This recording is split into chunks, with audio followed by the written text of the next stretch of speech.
khơi lại nọ đây đây lấy cái gì rồi mỏ cái này ha chỉ mà tôi tiếc rồi nó lấy nó chỉ dí trên trời rồi hổ gì mà tao thấy giật tao thì tiếc đó nó đây nó chỉ dí còn thế thôi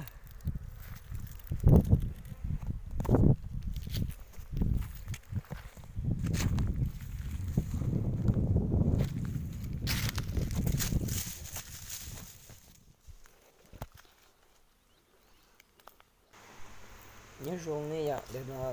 nhớ tao lời lá gì nó lời gì nó tí to như vậy là một khởi thì một đâu chẳng nào nó sẽ được cho sai xe nhân việc cán bộ đi cha này vậy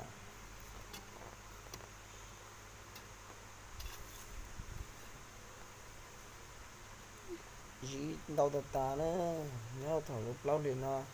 là một trâu chi liền nữa riêng đá là riêng mua nó thì nhưng tàu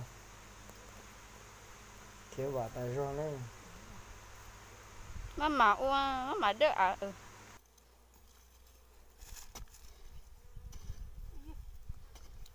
mà tịch khử mà mới tụi bà đi à hả tụi mất trú dây mà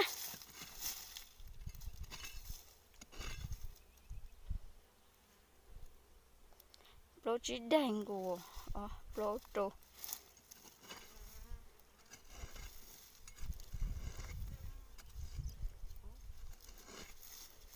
thôi là mấy tụi bà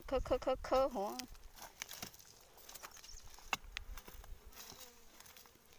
sao là thì cũng nhận thấy đấy lo chế lòng ăn cho ai đó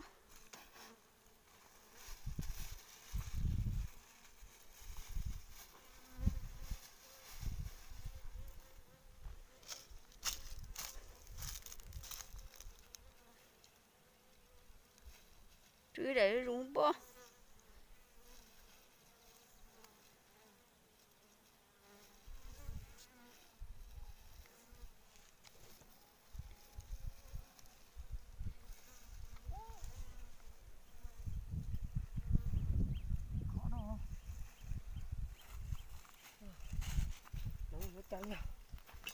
cho sát là non nữa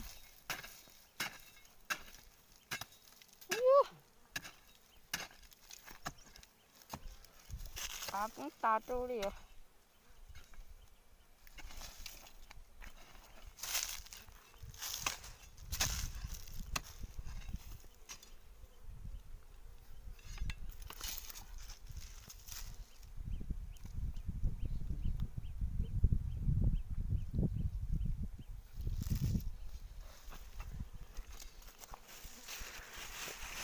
ăn chưa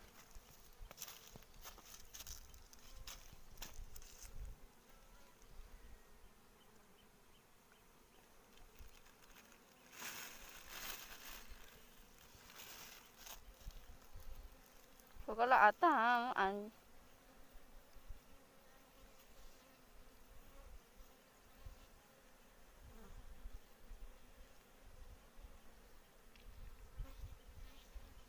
giờ tự luôn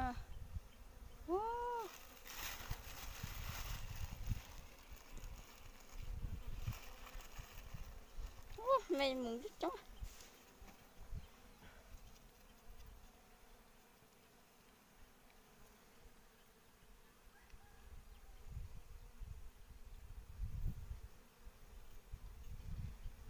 nó là rơi nó sao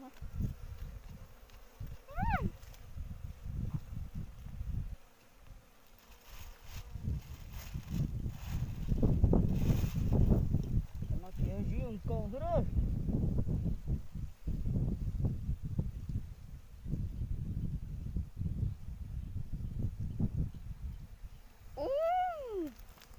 lo đi tiêu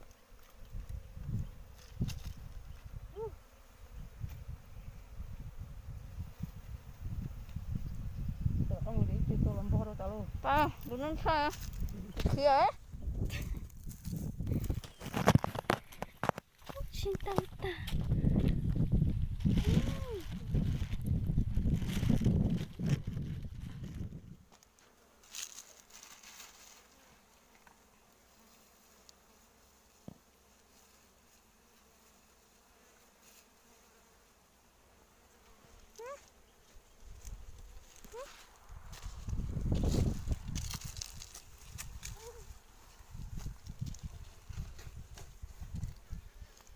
Mẹ muốn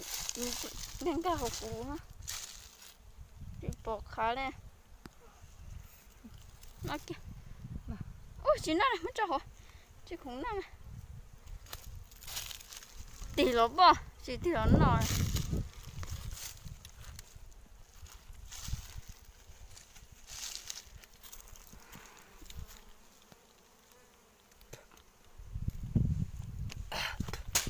chém mấy trong người con chưa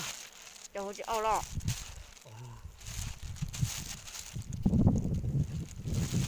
ôi xin lỗi hạ ăn nó thôi cũng chơi rồi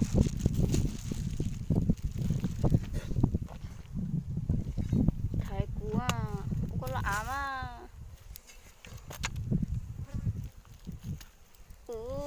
cho nó chạy cho ăn lời súp lử, ăn lời súp súp. bà thì tiêu rồi xuống nó Tụi mình mẹ ấy để xem nó vào thấp ui dồi nó ảo tảo tới mỗi cái đợt thôi đấy tao nó lâu đó dù đi chú kia kia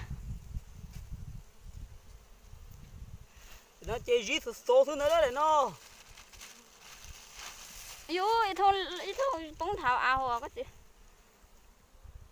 mà bể nó lại muốn đó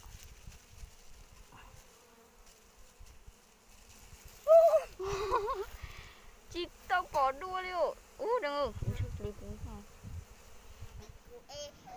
có đi giữ đi tao muốn lại có chim nó là cho muốn cái tao ít khơi ạ tao đã su ít khơi đã chế ta xin nó cho ta chế nó cho ta chế được cái con nó duy thế này cho duy tăng tài in ra đâu na này ạ ốp đấy nó cho duy support nha duy đâu thì tiêu cho nó chỉ duy tăng tài đâu cái na này nè chỉ mỗi chuyện gì thì mình thì nó giang lo không chỉ mình bẹp của đâu na ta này nè